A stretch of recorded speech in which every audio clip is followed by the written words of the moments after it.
toy izao ndraiky avana ny teny zaraina zay omenantsika anio anaporofo ny fitiavany anao olony kristy ve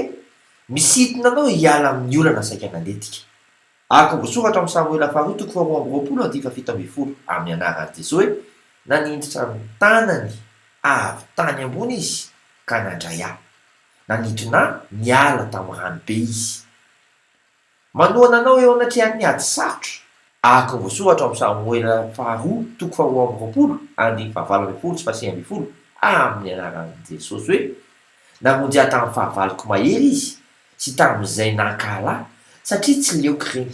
nisakanahy tamin'ny andro nahitako lozy reny nefa Jehova no niseho ho mpanohanahy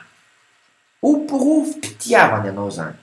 ako voasoratra ao samoela faharoa toko faharoa amby roapolo andiny faharoapolo amin'ny anarany jesosy hoe dia nitondra ho any amin'ny malalaka izy namonjy ahy izy satria tiany aho